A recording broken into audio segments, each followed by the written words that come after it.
boleh dari ujung dulu Pak. Biasanya Bapak ini kalau ngomong nyakitin Pak. Silakan. Ya.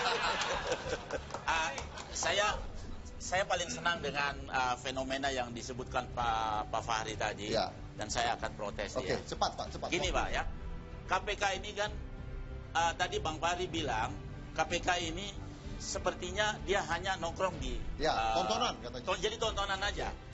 Lantas polisi yang harus yang harus betul-betul dimaksimalkan begitu itu Pak ya. Menurut undang-undang Pak, bukan menurut saya. Itu menurut undang-undang. Undang-undang 30 ya, itu 2002. Kan opini kita kan, opini bukan Bapak, opini kan? Pak, itu undang-undang, bukan opini. Oke. Nah, itu undang-undang. Nah, menurut saya justru karena kepolisian ini yang budayanya sudah begitu hancur, sehingga harus dibuatkan satu monster yang membuat dia takut.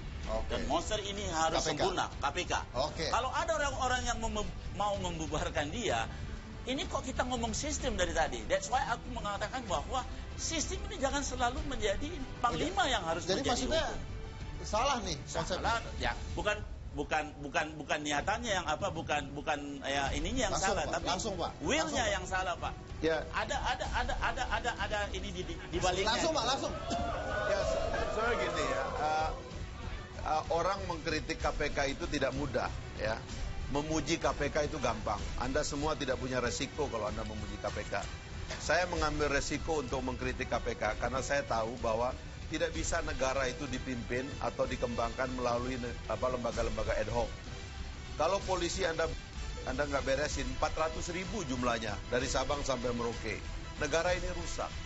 Tapi kalau Anda bisa bereskan polisi, makanya itulah mandatnya Undang-Undang 30 2002. Sekarang setelah 13 tahun, polisi tidak diurus, bahkan berkelahi antar sesama lembaga negara, berkelahi dengan kejaksaan, ya kan, berkelahi, bahkan sekarang sudah nyadap Mahkamah Agung.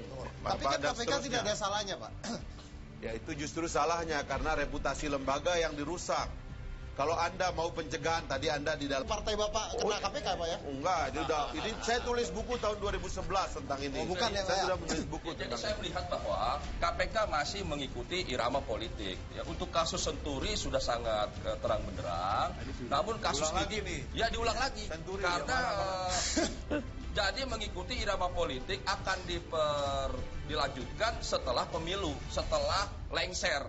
Ini bentuk ketidakadilan baru. Harusnya equal before the law. Semua punya kedudukan hukum yang sama. Jadi apakah pejabat tinggi, masyarakat, kasus kakao dan semuanya.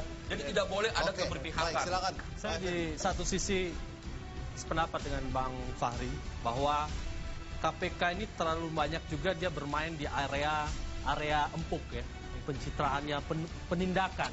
Tapi ada satu area yang KPK lupa. Tapi secara tidak langsung saya mengatakan kerjanya KPK udah bagus. Cuman ada satu area. Apa itu? Area yang tidak menguntungkan. Ini nggak diolah dengan baik. Apa itu? Pencegahan tadi. Pencegahan tadi. Tapi bukan tugas KPK Pak. Loh, itu tugas KPK. Mencegah itu. Iya. Oke. Bahkan sebenarnya kalau Bapak lihat di Korea Selatan di mana semua sebenarnya fungsi pencegahan mereka lebih bermain daripada sistem penindakan seperti sekarang ini. Reza? Kalau buat saya gini loh ya. Jadi kalau nggak dimulai itu kan nggak akan bisa, Det ya. 13 tahun, Red. Nah, makanya saya gini, saya termasuk adalah anak buahnya, bukan secara langsung, saya adalah aktivis mahasiswa juga, gitu loh ya, di luar saya di bidang kesenian. Jadi buat saya gini loh, kalau kita cuma bisa teriak-teriak, itu susah, Det. Nah, KPK ini kan gini, KPK ada positifnya betul, ada juga tidak. Senturi nangkep orang apa susahnya sih, Det?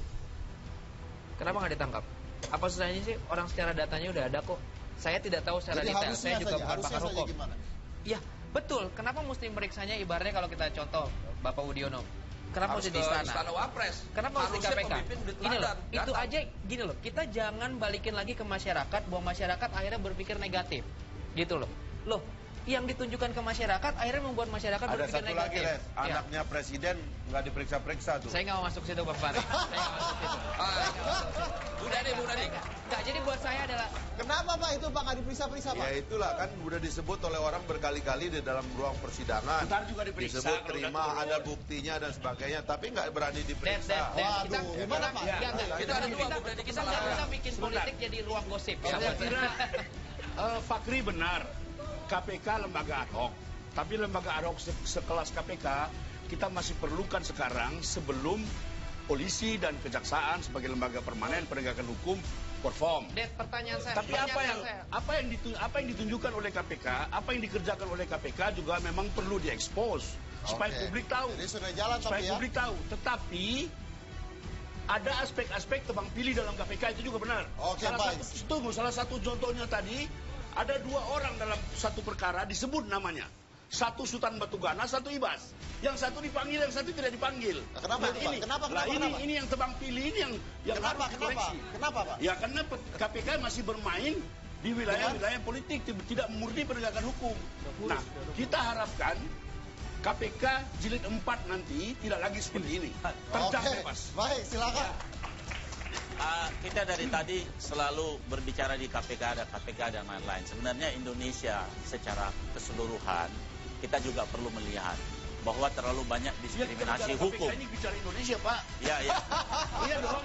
Kita karena cinta Indonesia kita bicara KPK. Iya betul. Tapi jangan sampai acara ini hanya KPK doang. Ya enggak apa-apa, gitu, itulah kan? Indonesia. Ya. Bung Dhani.